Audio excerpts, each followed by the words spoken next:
Hey guys, welcome back to the channel. Welcome to the battle of the Chinese brands. Welcome to the battle of the sub brands of the Omoda brand. In today's video, we'll be looking at the Omoda C5 and the Jetour Dashing. So we're gonna kickstart with the Jetour Dashing. The Jetour Dashing comes in two models. We have the Momentum model and the Deluxe model. Both models come on with an LED headlights, 19-inch alloy wheels, electric mirrors with heating, and also electric door handles, and an electric tailgate with a boot size of 486 liters with a swivel. Let me just say, the exterior to me looks very clean, looks very elegant, looks very luxury actually.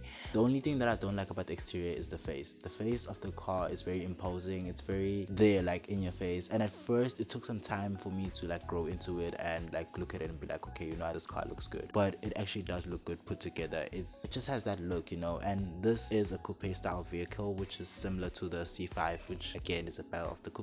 But anyways, very clean designs, very elegant looking vehicle. Looking at the Omoda C5 starts with the range which is called Street, which is 330,000, and it's very base spec model, and then you go up to the Elegant S, which is half a million.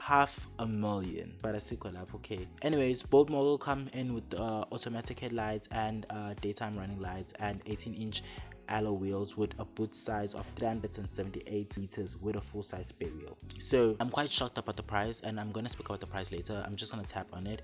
As you can see, the range is very wide compared to the Omoda to the Jetour Dashing. But the thing is, for the top spec, half a mil, and this is not even the GT line. I'm not even putting the GT line in this review. Anyways, sharp. Looking at the exterior of this vehicle, it's very, I don't know, like I know that the new version is out, which is the Omoda C5 Lux and the Lux S, the new versions. But looking at these versions that I have right here and this one that I filmed, I don't know, it just grew old. At first it was like awkward and weird and like very alien spaceship looking, and then it grew into me, but now I'm growing out of it. It feels outdated. I feel like the lights at the bottom lights just feel off, like, and I've seen reviews where people say that they have a bit of like fog in them.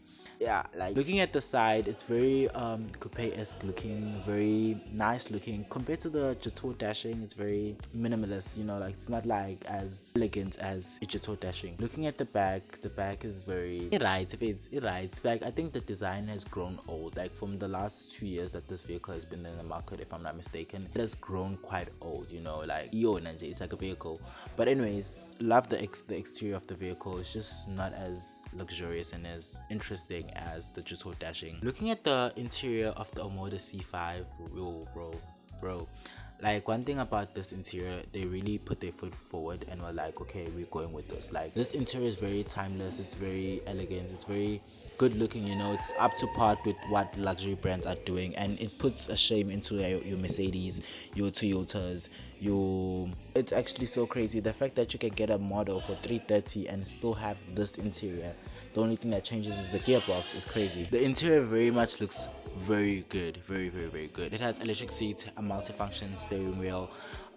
It does have a sunroof, but it's very tiny. Ambient lighting, 360-degree, and a Sony sound system. It's a very much impressive interior. Going into the interior of the Jetour Dashing, the Jetour Dashing's interior is very can I say again, it has elements of Mercedes, you know, like I don't wanna lie, like it has board elements. Like you can tell that Mercedes was very much the inspiration and the goal, which does make this interior look luxury. It does make it look very much luxury, very much that interior, you know. But the thing is, compared to the Omoda C5, the Omoda C5 interior looks very modern. It looks very up to par with what should be expected in a car that's worth 500,000. Anyways, the interior is very inspired by Mercedes. It looks good, it looks very impressive. Everywhere you touch is soft touch material. It has this double infotainment system, which very much looks the same as the one in the Omoda, but there's just something about it, it just looks different. I don't know, maybe it's because of the curve, the way the screens don't just curve, they're like a rectangle shape. The interior just looks good. Like there's nothing to complain about except for having one cup holder, but it's not a big deal,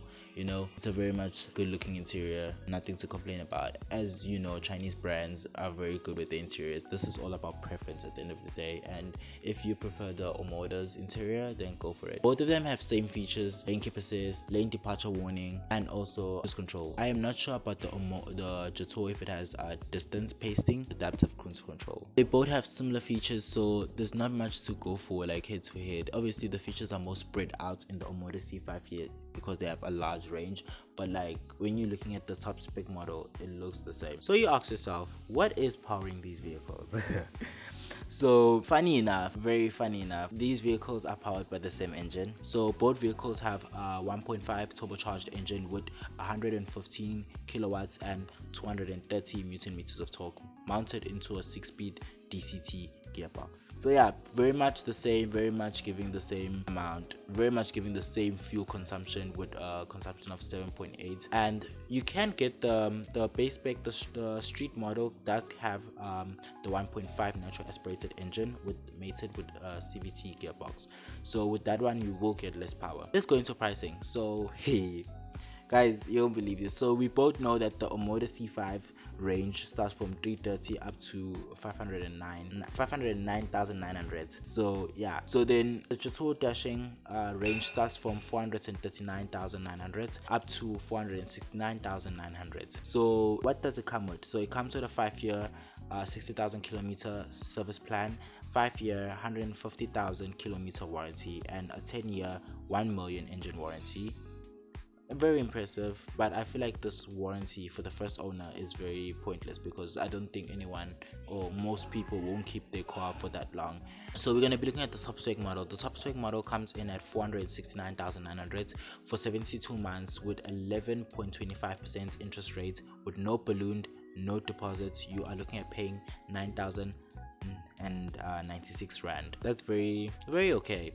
So what do you get in the Omoda C5? So in the Omoda C5, it is a bit more. You get more, so your warranty does increase. So you do have your service plan does increase. You do have 5 years with 70,000 kilometer service plan and 5-year and 150,000 kilometer warranty. Also get the same engine warranty which you got in the Jetour Dashing.